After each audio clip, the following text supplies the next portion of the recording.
Assalamualaikum sahabat cerita puisi tercinta. Kita ulas film berjudul Manu Caritra tahun 2023. Ceritanya tentang kisah cinta seorang anak muda India. Seperti biasa, Mimin sapa dulu para penonton setia, di antaranya Ricky di Surabaya, Abdul Hakim di Banten, Tatul Micu di Riau, Reza Suparto di Kalimantan Selatan, Aco di Bima, Dayat di Mojokerto, Iveng dan Jarod Jelani di Lombok Timur, Aulia di Sekayu, Sarikin di Malaysia, dan semuanya dimanapun berada.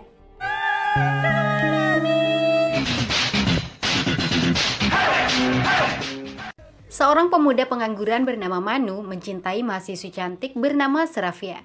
Tindakan Manu yang terus mengikuti setiap hari membuat Serafia tidak nyaman. Serafia meminta kakaknya Prabakar untuk memberi Manu pelajaran.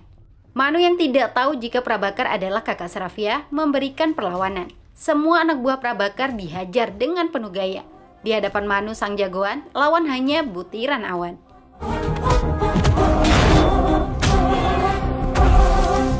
Hampir saja Prabakar juga akan dihantam. Keganasan Manu terhenti setelah mengetahui Prabakar merupakan kakak Serafia. Manu pun membiarkan dirinya dihajar hingga babak belur.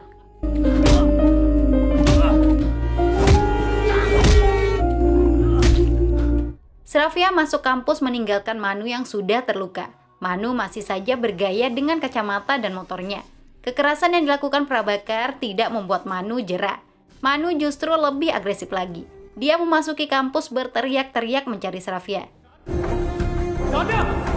Pihak kampus mencoba menghentikan Manu yang dianggap preman. Sikap tenang ditunjukkan rektor kampus yang ternyata sudah mengenal Manu.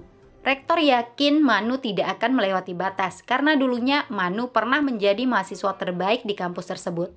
Benar saja, keributan yang dibuat Manu hanya untuk bertemu Serafia. Manu mengaku tidak akan berhenti mencintai Serafia. Saya siap dipukul berkali-kali. Saya juga siap dibunuh oleh kakakmu. Tapi cinta saya tidak akan mati semudah itu, tegas Manu.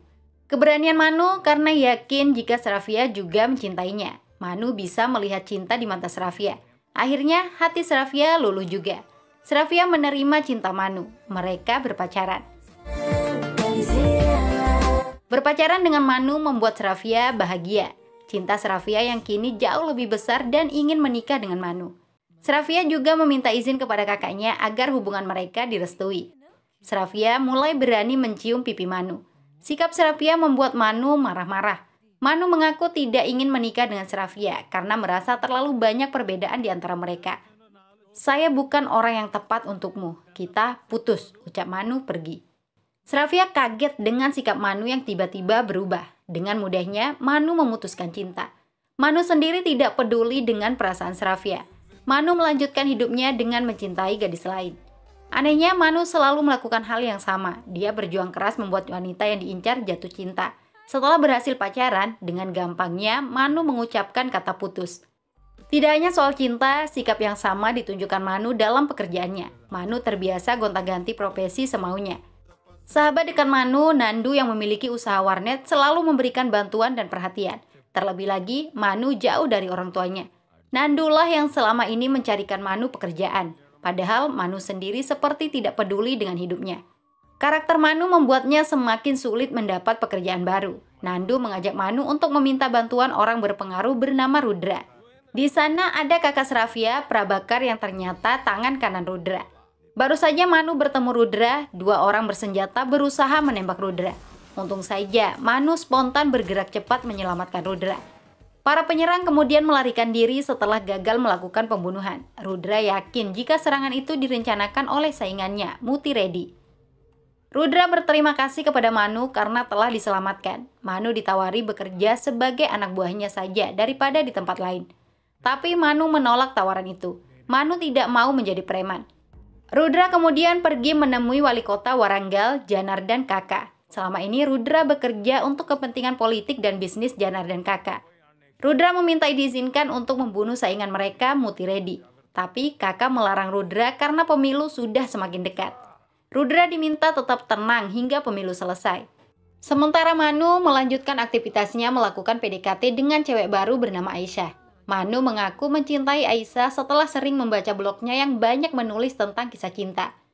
Aisyah sangat bahagia dicintai oleh Manu. Ingin sekali rasanya Aisyah hidup 100 tahun bersama Manu. Tapi Aisyah memiliki tumor otak yang bisa membuatnya meninggal kapan saja. Aisyah dan orang tuanya tidak sanggup jika harus membayar biaya operasi yang mencapai 25 lak atau sekitar 458 juta rupiah. Manu, saya ingin hidup. Saya ingin tetap bersamamu, ujar Aisyah. Manu tidak tinggal diam dengan penderitaan Aisyah. Manu mengajak Nandu meminjam uang kepada Sunil yang merupakan anak buah Rudra. Manu memohon-mohon agar dipinjamkan 25 lak. Sayangnya, Sunil tidak memiliki uang sebanyak itu. Sunil mengajak Manu bertemu Rudra untuk mendapatkan uang. Rudra bersedia membantu, tapi Rudra mengajukan syarat agar Manu mau bekerja untuknya. Demi bisa menyelamatkan nyawa Aisyah, Manu menerima syarat itu. Manu siap menjadi preman dan bekerja untuk Rudra. Setelah ada uang, Manu membawa Aisyah ke rumah sakit untuk operasi. Manu sangat mengkhawatirkan keselamatan Aisyah. Dokter Sridhar yang menangani Aisyah meminta Manu untuk tenang, karena faktanya dokter tidak menemukan tumor yang bisa membahayakan nyawa Aisyah. Manu jadi tersenyum bahagia mendengarnya. Itu berarti Aisyah akan tetap hidup. Tapi di sisi lain, Manu sangat marah karena Aisyah telah membohonginya. Manu, Dengan santainya, Aisyah mengaku berbohong hanya untuk menguji cinta Manu. Ternyata kamu memiliki cinta yang begitu besar. Kamu sangat mencintai saya, ucap Aisyah bahagia. Plak, Manu menampar Aisyah yang telah mempermainkannya. Manu telah bersusah payah sehingga bisa mendapatkan uang untuk biaya operasi. Tapi ternyata Aisyah menipunya. Manu melempar uang yang telah dia pinjam ke wajah Aisyah. Mantan pacar Manu, Srafia, tiba-tiba muncul memberikan tepuk tangan. Gimana rasanya jika seseorang mempermainkan emosi kita atas nama cinta? Kamu sadar kan betapa sakitnya itu? Sekarang kamu bertingkah seperti kekasih paling tulus, ujar Srafia kesal. Manu hanya terdiam diomeli seperti itu. Dia lebih memilih pergi. Srafia justru semakin mengoceh memaki Manu. Nandu sampai tidak tega mendengarnya. Apa kamu tahu bagaimana Manu dulu? Saya ini sahabatnya. Tapi gara-gara saya hidup Manu hancur, ucap Nandu. Beberapa tahun lalu, Manu Durgaraj adalah mahasiswa jenius peraih nilai tertinggi di negara bagiannya. Secara nasional, nama Manu juga masuk 16 besar. Suatu hari, secara tidak sengaja, Manu melihat seorang gadis Kristen berdoa di kuil. Nama gadis itu Jennifer yang diperankan Megha Akash. Gaya unik Jennifer membuat Manu terpesona, tapi Jennifer sok cuek. Menyebut namanya saja enggan.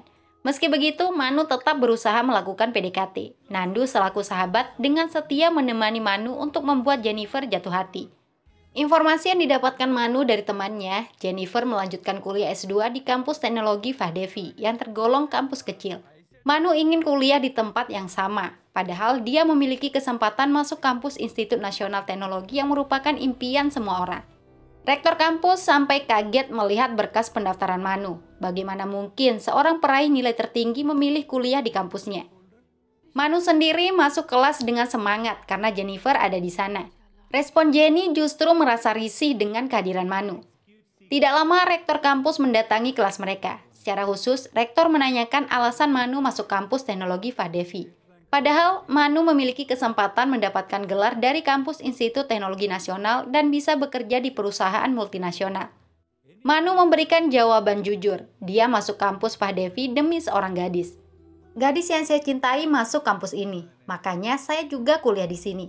Tidak ada artinya kita bekerja di perusahaan besar, punya gaji tinggi, dan hidup mewah jika orang yang kita cintai tidak ada di samping kita, terang Manu. Rektor kemudian menanyakan siapa gadis itu. Manu merasa malu menyebut namanya. Tapi Jennifer yang sejak tadi besar kepala dengan kata-kata Manu berdiri unjuk gigi. Jenny membalas cinta Manu di hadapan semua orang. Akhirnya Manu dan Jenny berpacaran. Mereka sangat bahagia. Tukar cincin kedua pasangan itu dilakukan di gereja. Jenny siap menikah dengan Manu asal ketiga kakak laki-lakinya memberi restu. Mengingat pendidikan Jenny dibiayai oleh kakak-kakaknya. Seiring berjalannya waktu, Jenny diperkenalkan sebagai calon istri kepada orang tua Manu. Jenny juga memberitahu kakaknya tentang Manu. Hubungan mereka akan direstui setelah bertemu Manu. Hidup Manu semakin bahagia. Nasib berbeda dialami sahabatnya, Nandu. Wajah Nandu ditemukan sudah memar karena dipukul orang. Nandu telah dipukul oleh orang bernama Kalian, yang merupakan kakak pacar Nandu. Manu tidak terima sahabatnya dipukul. Saat itu juga, Manu mengajak teman-temannya pergi ke rumah kalian. Setelah bertemu kalian, Manu langsung balas dendam memukulnya. Perkelahian yang awalnya melibatkan beberapa orang itu menjadi semakin luas. Masing-masing kelompok mengundang teman mereka. Manu mengamuk menghajar pihak lawan secara bengis.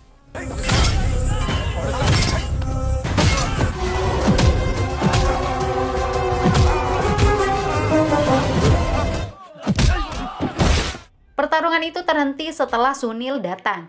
Sunil merupakan teman Nandu dan Manu yang tinggal di kawasan itu. Sunil sangat dihormati karena anak buah Rudra yang merupakan gangster berpengaruh. Kalian terpaksa melepas Manu dan Nandu yang telah datang menyerangnya. Meski Manu sibuk dengan cinta dan sahabat, dia tetap fokus dengan pendidikannya. Manu mempresentasikan ide proyek miliknya yang diyakini akan mampu membantu petani.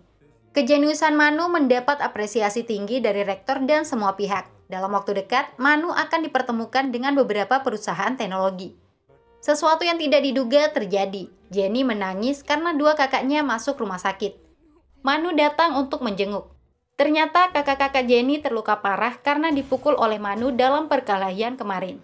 Kakak tertua Jenny menampar Manu. Kesalahan yang tidak disengaja Manu menjadi malapetaka.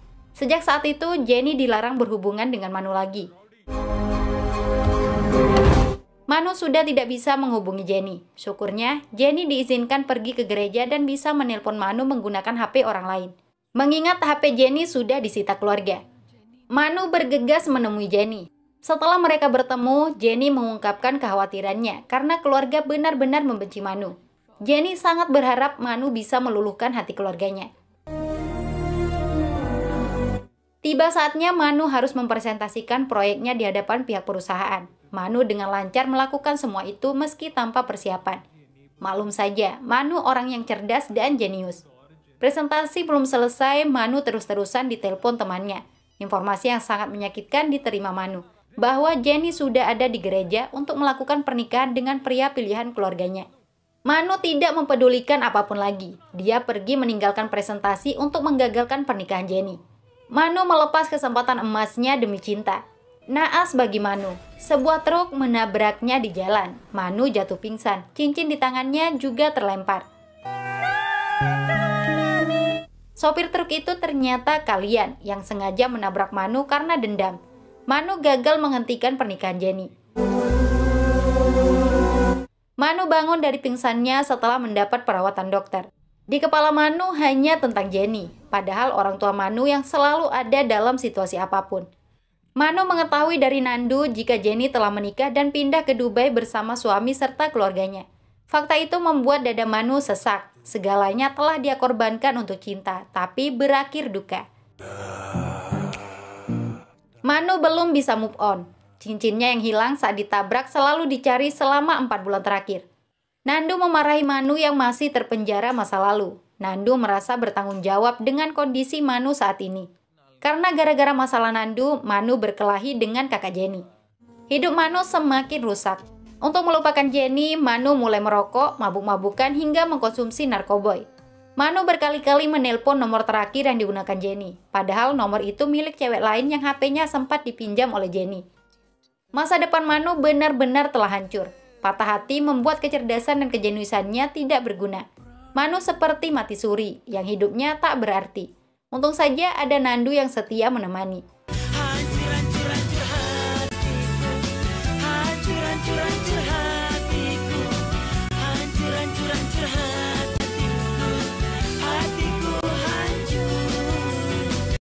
Setelah 2 tahun, kondisi Manu tidak berubah. Manu masih saja merindukan Jenny yang sudah menjadi istri orang.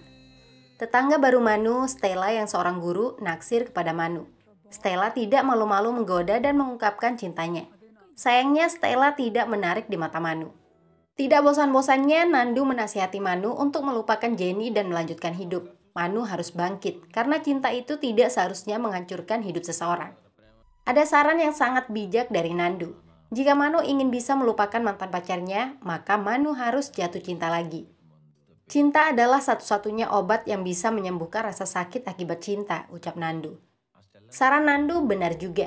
Manu mulai mencoba membuka hatinya untuk gadis lain. Manu mau meladeni cinta Stella. Mereka pun berpacaran.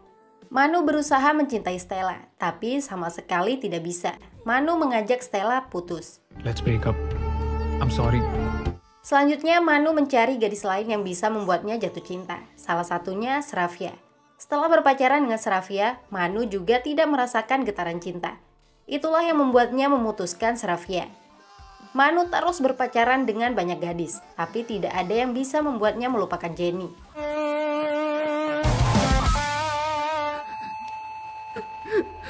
Cerita Nandu tentang Manu pun berakhir. Manu tidak pernah berniat menipu atau mempermainkan gadis-gadis. Buktinya, dia tidak pernah bersikap buruk dengan kalian. Menyentuh tangan kalian saja tidak pernah. Yang sedang dia lakukan hanya mencari cinta baru untuk melupakan Jenny. Jelas Nandu kepada Sravia dan Aisyah. Setelah mengetahui cerita tentang Manu, Sravia dan Aisyah merasa bersalah. Apalagi gara-gara Aisyah, Manu harus berurusan dengan gangster Rudra. Selanjutnya, Nandu mengembalikan uang 25 lak yang sempat dipinjam Manu kepada Rudra. Dengan begitu, Manu tidak perlu bekerja untuk Rudra. Masalahnya, Manu harus berpegang pada janjinya. Rudra telah memberikan kepercayaan meminjamkan uang di saat Manu sangat membutuhkan. Dengan sepenuh hati, Manu memutuskan untuk tetap bekerja menjadi anak buah Rudra. Manu memiliki hobi baru untuk meluapkan emosinya, yaitu memukul dan menghajar orang sesuai perintah Rudra. Setiap hari Manu terlibat kekerasan. Aisyah jadi merasa sangat bersalah melihat perkembangan Manu. Untuk menebus rasa bersalahnya, Aisyah menulis kisah cinta Manu di blog pribadinya. Tidak lupa Aisyah menulis harapan untuk Jenny, agar segera kembali menyelamatkan hidup Manu. Ya Allah. Penderitaan batin Manu memang memprihatinkan. Manu yang seorang Hindu tidak segan-segan datang ke gereja untuk memarahi Tuhan Jenny. Saat itulah seorang gadis cantik datang ke gereja. Gadis itu bernama Janu, yang diperankan aktris muda Pragati Srivastava. Kehadiran Janu menarik perhatian Manu, karena Janu berdoa seperti orang Hindu tapi kepada Tuhan Yesus. Janu mengingatkan Manu tentang Jenny yang beragama Kristen tapi berdoa di kuil. Manu mencoba mendekati Janu. Dari segi penampilan, Janu jauh lebih cantik dibandingkan Jenny. Janu seperti perpaduan kecantikan wajah Pooja Hegde dan Anushka Sharma. Janu pergi tidak mempedulikan pria yang memperhatikannya. Manu mengejar Janu. Tanpa basa-basi, Manu langsung mengucapkan kata I love you. Hello, divana hai kya? Janu tidak peduli dengan cinta mendadak seperti itu. Gaya dan pola pikir Janu sangat mirip dengan Jenny. Manu jadi semakin bersemangat untuk bisa dekat dengan Janu. PDKT mulai dilakukan. Manu menyamar sebagai dosen tamu untuk bertemu Janu di kampus. Sebagai dosen, Manu meminta semua mahasiswa memperkenalkan diri. Tiba-tiba dosen asli datang. Manu diusir keluar kelas. Tapi Manu malah yang lebih galak. Pistol juga dia keluarkan. Janu jadi ketakutan melihat Manu. Untuk membuat dosen diam, Manu mengambil alih materi kuliah. Manu yang pada dasarnya cerdas bisa menjelaskan materi kuliah dengan mudah. Setelah itu, Manu memberikan hadiah boneka kristal untuk Janu. Kata I love you pun kembali diucapkan. Aksi Manu dihentikan oleh pihak keamanan kampus. Manu dibawa ke kantor polisi. Untungnya Manu anak buah Rudra. Polisi terpaksa melepas Manu atas perintah Rudra. Rupanya Janu sudah menunggu di luar kantor polisi. Melihat perjuangan cinta Manu untuknya, Janu mau dekat dengan Manu. Tapi untuk saat ini, Janu hanya mengajak Manu berteman saja. Di tengah kesibukannya sebagai preman, Manu selalu menyempatkan waktu untuk bersama Janu. Mereka jadi lebih dekat. Janu merasa nyaman bersama Manu karena tidak pernah bersikap buruk dengannya. Janu dan Manu semakin dekat. Ketika Janu kebingungan karena harus menyerahkan proyek tugas akhir kampus, Manu bisa membantunya. Apalagi setelah dipresentasikan, Janu menerima banyak pujian. Janu mengaku mulai menyukai Manu. I like you. Obrolan romantis di telepon itu terpaksa dihentikan oleh Manu karena melihat dua orang yang mencurigakan keluar dari rumah wali kota Janardhan Kakak. Kebetulan Manu sedang mengantar Rudra untuk bertemu kakak. Manu menangkap kedua orang itu. Rudra sendiri sedang makan bersama kakak. Rudra mendapat kabar gembira jika dirinya akan diangkat menjadi ketua partai angkatan muda tingkat distrik. Kakak berjanji akan menjadikan Rudra sebagai wali kota berikutnya. Dalam perjalanan pulang, Manu memberitahu Rudra bahwa Janardhan Kakak adalah orang yang menginginkan kematian Rudra. Manu menunjukkan dua orang yang pernah menyerang Rudra. Fakta itu membuat Rudra sangat sakit hati. Kedua orang itu diminta menelpon kakak. Mereka berbohong jika telah berhasil membunuh Rudra. Ternyata kakak memang benar-benar menginginkan kematian Rudra. Kakak datang sendiri untuk melihat mayat Rudra, tapi yang dia temukan justru mayat kedua pembunuh bayarannya. Rudra menanyakan alasan kakak ingin membunuhnya. Kakak mengaku pernah mendengar obrolan Rudra yang berambisi menjadi wali kota. Rudra bahkan siap membunuh kakak jika saatnya tiba. Untuk tetap hidup, saya harus membunuhmu terlebih dahulu, ucap kakak. Rudra tidak memberikan bantahan apapun, dan malam itu Rudra menembak mati wali kota Janardan kakak dengan tangannya sendiri. Tubuh kakak dibuang ke danau. Besoknya media memberitakan wali kota telah hilang. Rudra pura-pura bersedih. Saingan mereka, Mutiredi yang tidak tahu apa-apa, dituding bertanggung jawab atas hilangnya wali kota. Manu Jenny ni first time. Di tempat berbeda, kisah tentang Manu yang diterbitkan dalam blog Aisyah dibaca oleh Jennifer. Jenny yang tinggal di Dubai senyum-senyum dan tertawa membaca isinya. Senyuman itu berubah jadi air mata setelah Jenny mengetahui perkembangan Manu. Betapa perihnya hati Jenny mengetahui hidup Manu telah hancur. Padahal dulunya Manu adalah mahasiswa jenius. Jenny merasa bersalah karena lebih memilih keluarganya dibandingkan Manu. Tanpa banyak berpikir, Jenny kembali ke India untuk bertemu Manu.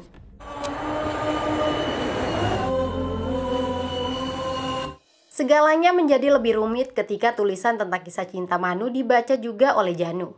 Tulisan berjudul Manu Caritra itu persis sama dengan kehidupan Manu. Ceritanya sangat menyayat hati. Janu saja sampai dibuat menangis. Apalagi dalam cerita itu, hidup Manu hancur dan memacari banyak gadis hanya untuk melupakan Jenny. Janu jadi teringat dengan seorang gadis yang sempat meminjam HP-nya. Karena itulah, Janu pernah dihubungi berkali-kali oleh seseorang yang selalu mencari Jenny.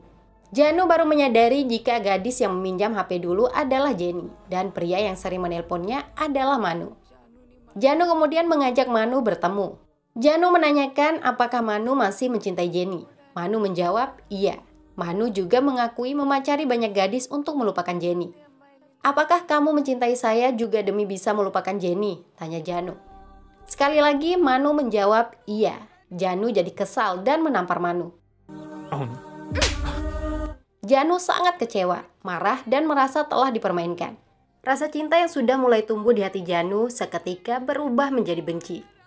Jangan tunjukkan wajahmu lagi. Selamat tinggal, ucap Janu pergi.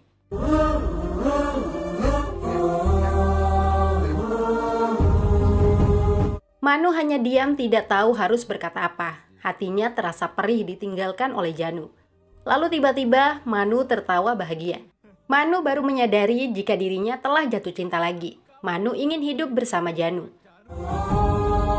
Janu, I love you Janu. Langkah pertama Manu pergi menemui bosnya Rudra. Manu meminta izin berhenti jadi preman karena ingin memulai hidup baru bersama Janu. Rudra mengabulkan permintaan Manu. Selanjutnya Manu menemui Janu lagi. Janu terus-terusan menangis karena hatinya masih sakit.